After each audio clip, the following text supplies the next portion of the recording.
نحمده ونصلي على رسوله الكريم اما بعد بسم الله الرحمن الرحيم قال رسول الله صلى الله عليه وسلم لمعاوية رضي الله عنه اللهم اجعله هاديا مهديا واهد به۔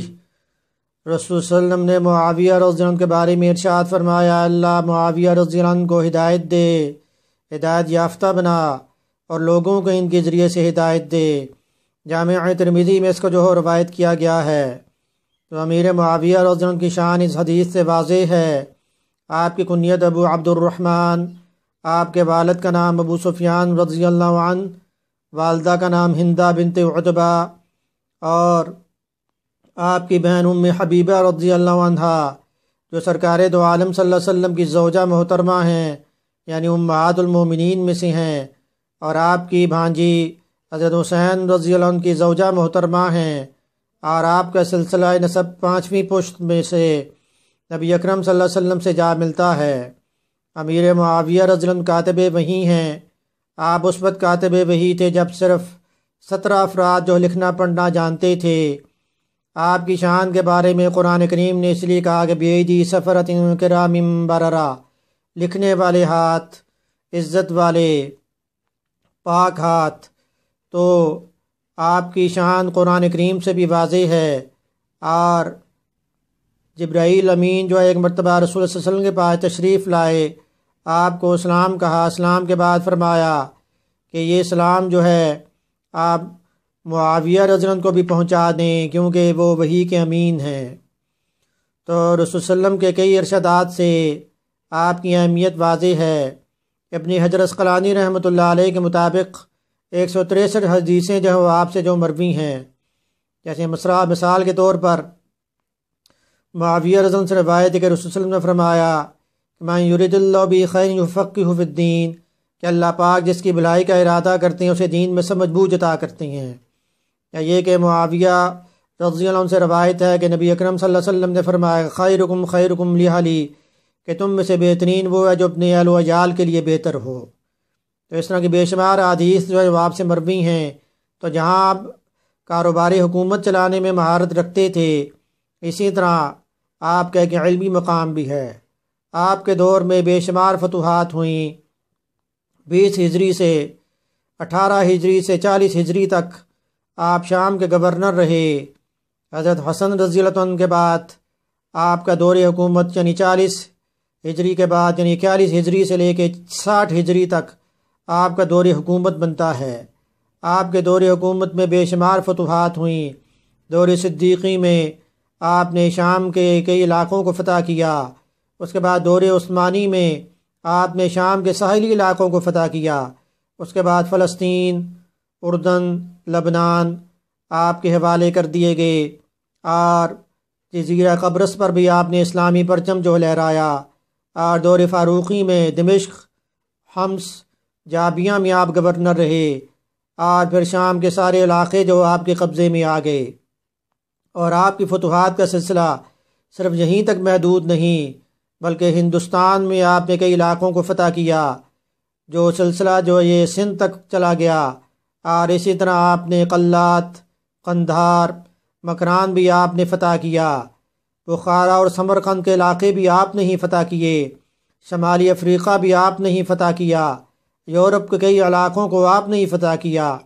امیر معاویہ رضی اللہ عنہ وہ شخصیت ہیں کہ آپ نے وہ تاریخی کارنامہ بھی سر انجام دیا ہے جو رسول صلی اللہ علیہ وسلم کے ارشاد کے مطابق ہے، جس کی ابتدا دور عثمانی میں اس طرح ہوئی کہ آپ نے عثمان غنی رضی اللہ عنہ کے مشورے سے آپ نے 500 بحری جہازوں پر مشتمل ایک بحری بیڑا جو آپ نے تیار کیا۔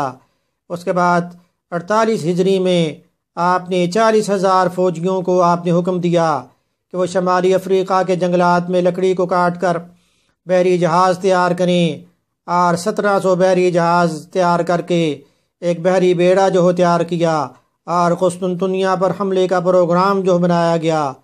اور رسول صلی اللہ علیہ وسلم نے ارشاد فرمایا تھا کہ اول جیش من امتی یغزون البحر قد اوجبوا، کہ میری امت کا پہلا لشکر جو دریائی سفر کرے گا اس کے لیے مغفرت واجب ہے۔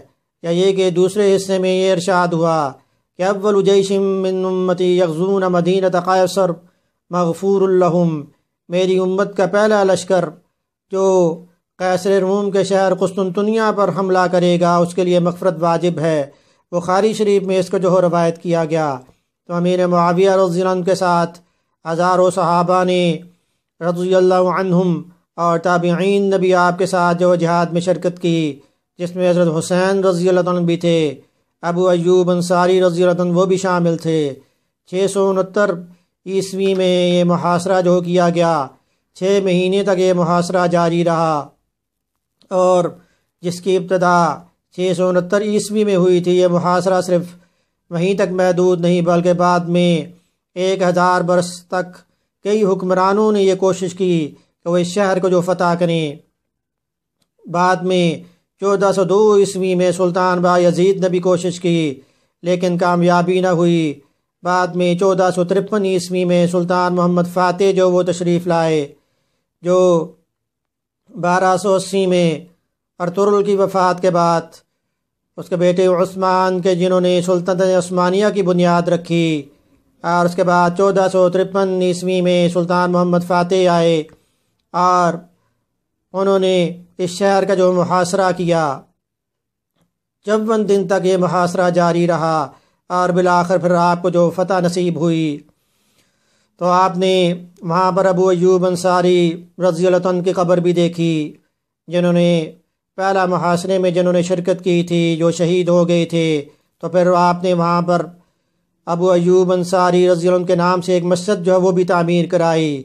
آپ نے شہر کا نام پھر اسلام بول رکھا، جسے بعد میں جتنے بھی ترک جو تھے ان کے لیے یہ بولنا مشکل تھا، انہوں نے پھر اس کا نام استنبول رکھ دیا جو ترکی کا شہر ہے۔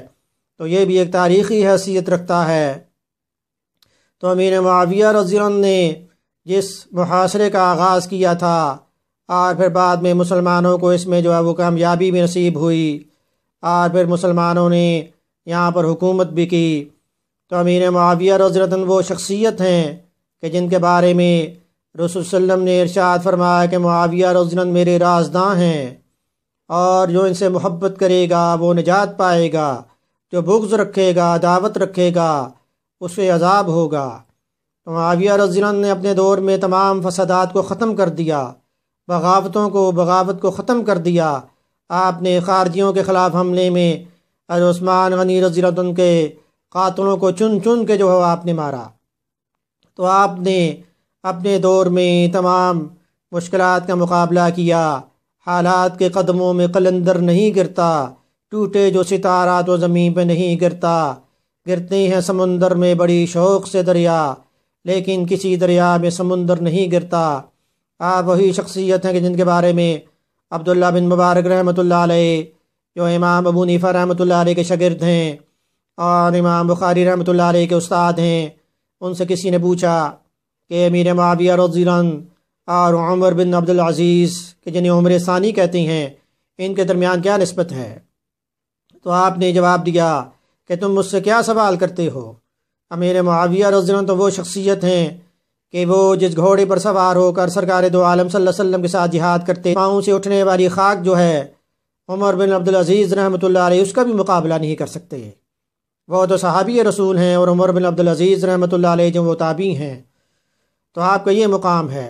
اسی طرح ایک مرتبہ جب قیصر روم نے مدینہ پر چڑھائی کے لیے سوچا، تو امیر معاویہ رضی اللہ عنہ جو وہ شام میں تھے اور حضرت علی رضی اللہ عنہ کوفہ میں تھے۔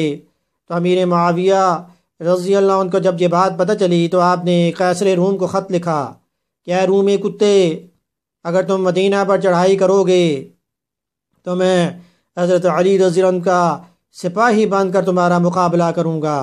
اور حضرت علی رضی اللہ عنہ نے بھی اسے جب خط لکھا تو جواب میں یہی ارشاد فرمایا کہ اے رومی کتے، اگر تم چڑھائی کرو گے تو میں معاویہ کا سپاہی بن کر جو تمہارا مقابلہ کروں گا، کیونکہ وہ یہ سمجھتا تھا کہ ان دونوں کے درمیان اختلاف ہے، اور اس اختلاف سے فائدہ اٹھا کر میں مدینہ پر چڑھائی کر دوں گا۔ تو حضرت علی رضی اللہ عنہ یہی بات فرماتے تھے کہ ہمارا رب ایک ہے، رسول ایک ہے، دین ایک، کتاب ایک۔ تو مسلمانوں میں اس طرح جو اتفاق و اتحاد تھا۔ اور آپ حضرت حسن رضی اللہ عنہ سے یہ ارشاد فرمایا کرتے تھے کہ جب مسلمانوں میں اختلاف زیادہ ہو جائے تو تم امیر معاویہ رضی اللہ عنہ کی خلافت کے حق میں دستبردار ہو جانا، اور حضرت کے بعد حضرت حسن رضی اللہ عنہ کے بعد امیر معاویہ رضی اللہ عنہ کا دور حکومت 41 ہجری سے لے کے 61 ہجری تک جو ہے 60 ہجری تک بنتا ہے۔ آپ نے اپنے دور میں بے شمار کارنامے سر انجام دیے، عام مردوں کے جو ہیں سو وہی کر جاتے ہیں، جان سے اپنی جو کوئی کہہ گزر جاتے ہیں۔